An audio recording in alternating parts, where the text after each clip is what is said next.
What's up, guys? Welcome back to another episode of Import Modify. We got to get the SRT4 running right. Before we do that, the most important thing we need to do is confirm that we do have oil pressure in the engine. I did order all the sensors and everything I needed in order to get this thing right. So I got to make room in the shop, and then we'll bust out the sensors and everything, and also the oil pressure gauge first and foremost, and get that verified, swap everything over, get this thing started and running so we can bring it up to temperature and get things bled off so that we can maybe take it on a run. Let's just find out.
All right, time to verify the oil pressure. So I have a gauge. We're gonna go ahead and remove the plug on the side of the head.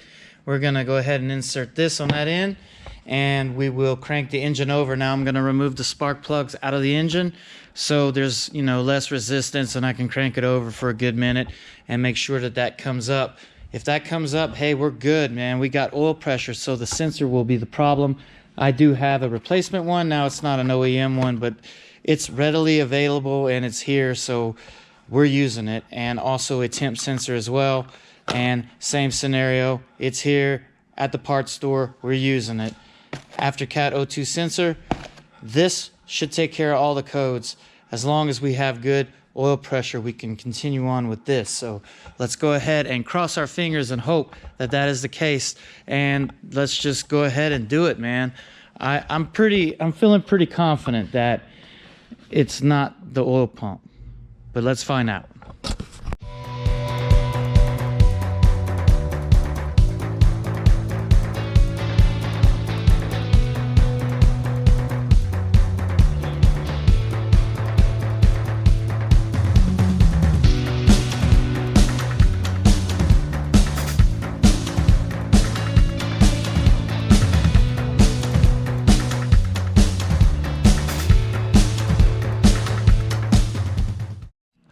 All right, so I got the gauge right there. Let's go ahead, turn her over, and see if we make any pressure.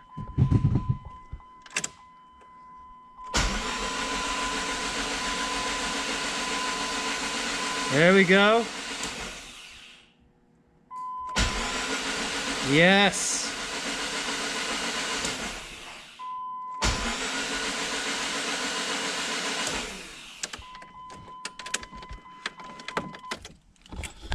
I'm not gonna sit there and crank on it, but that is oil pressure, so we're good to go on that. Let's go ahead, change out all those sensors, crank this thing up again.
All right, so the time has come to fire this thing up. How y'all like my intake? I got this filter on eBay, and the main reason I got it was because I found one without the filter in the center. It's solid, cheap eBay piece, but I like the color of it. So I just got it on there. I haven't clamped it down. Let's go ahead and put that fuel pump relay in. Okay. Just for now, I'll leave it in there loose. All right, so we got everything hooked up, y'all. Let's go ahead, open up this back door, and we will crank this thing up and see. Okay, let's prime the pump. Sound pretty good. All right, guys, let's go ahead and give this a try. Hopefully everything works out.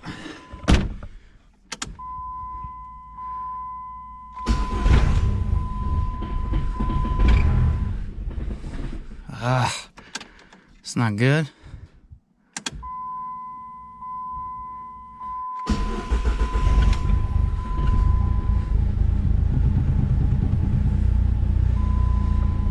No oil pressure light anymore. Still gotta check engine light. See what this says. Idle air control circuit. All right, so I just removed the connector. It was pretty dirty inside. I cleaned it out with brake cleaner, compressed air, and pushed it down to make sure that the pins were fully seated on the connector. So let's go ahead and give this thing another go. And I don't think it was pushed in all the way, honestly, when I took it off, because when I pushed it back on, it went further down. So hopefully that's a problem with that. But as far as the codes go with all the sensors, those seem to be gone, so that's good. Okay. Erase successful.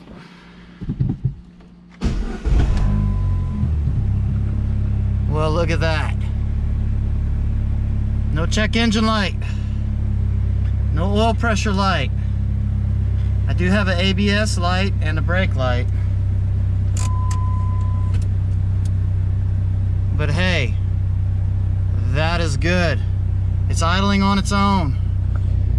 All right, so one thing that I didn't do is check the voltage on the battery to see if that used alternator is working. So let's do that real quick. 13.4 volts.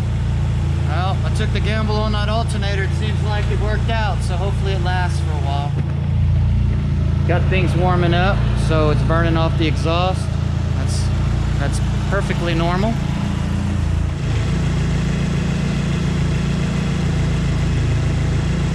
Thirsty.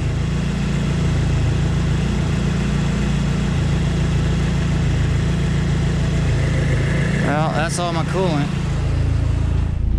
I haven't bled the clutch all the way thoroughly. These are kind of just like pump it till it bleeds itself kind of design. It's coming in. I feel it coming in more now. I did have a leak in the line, ain't gonna lie. Whenever I was trying to bleed it initially, it was leaking everywhere. Whenever I bought the line, they just didn't tighten the fittings. So I had to go and be a contortionist and get in the little nooks and crannies and tighten it up. And turns out that the fittings on the line were actually standard. So I was very limited on my tools for that. So that was a very fun job. But I don't think it's leaking anymore. I don't see no leaks on the lines. That one back there was a pain. I see less and less smoke coming off the exhaust. That's good. Things are burning in. So just gonna let it warm up, man. You know, this is its first heat cycle. So we're coming up to the middle mark on the coolant. So I'm trying to keep an eye on the gauge and make sure it don't boil out over, and also kind of just waiting to see if these fans kick on, because whenever that sensor was bad, it kicked both fans on, so I verified they worked at that time. But yeah, man, awesome, dude. I can't be happier right now, man. It's been a long time coming, man. I put in the work. I've taken this SRT4 from the graveyard and brought her back to life. Had I not done it, it would have definitely ended up being parted out, you know, just scrapped or whatever. So, you know, it didn't take much, just, you know, rebuild the whole engine and rewire the whole car. But, you know, hey, I got me an SRT, right?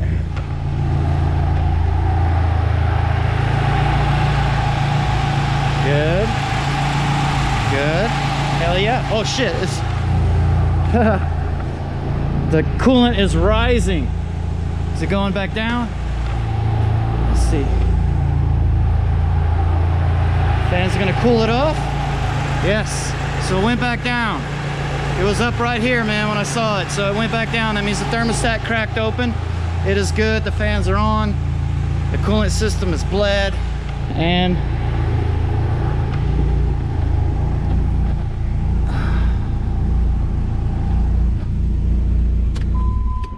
time for me to turn it off and let it rest. And then I let the coolant level off, and it'll be good. So I need to get more coolant though. I might just cheat it with a little bit of water. So anyway, totally stoked, y'all guys. Totally stoked. All right, so let me let this cool off. I'm gonna check the fluid levels. Still got to bleed the clutch out better, and I still got to bleed the brakes. See if we can figure out the problem with that wheel rubbing in the back. And if I can do all that, we're gonna take this thing out on the street and give it a couple pulls. Man, you wanna tell me that I could have did this the whole time? I actually had mechanic magic in me? Really? Damn it, Jimmy Oaks, right? I see a lot of the bigger channels do that. I thought I'd do it, but I didn't want to film all that. But man, it's together, and I'm digging it, guys. It's an SRT4. The headlights, I put new headlights in it. I had those ordered for a while now, but the headlights make it look a lot better with all the rough body work. So it looks good, man, along with the engine bay. I think this thing is killer looking. All right, so I did run into a little bit of a concern though. The shifter on the transmission, it feels rough. So like up in the top gears, it seems to go in good. But on the bottom gears, it don't really want to go in gear very well. Yeah, it doesn't feel crisp like the front. The upper gears, it's like, I don't know, it's hard to explain. It doesn't feel like it just falls in. It feels like it wants to pop out. What I've been doing, well, I did, I'm gonna do it again.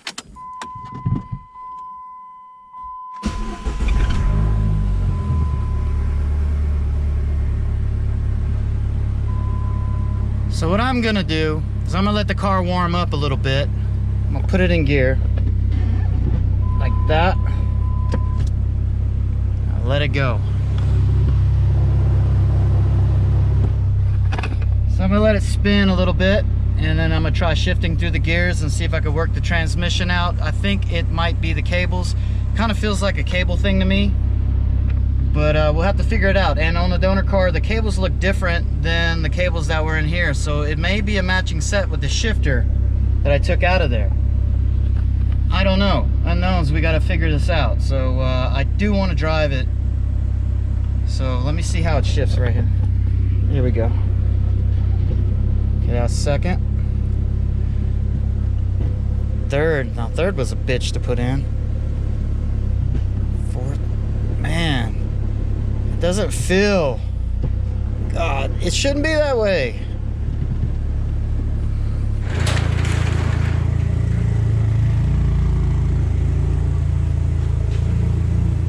Let's just get in the car, see if we can back it up and put it in gear and go, right? It kind of feels whenever I come back from, you know, going home at night and I come back in the next day, the clutch feels like it's a little bit spongy at first until I give it a couple of pumps. So I'm wondering if the line's leaking a little bit still. I hope not, but I have to double check all that. All right, so here we go, reverse. It don't want to go. Reverse. It don't want to go. First. Shit. it wants to creep forward. Come on. Reverse. It doesn't feel like the clutch is releasing all the way. Come on.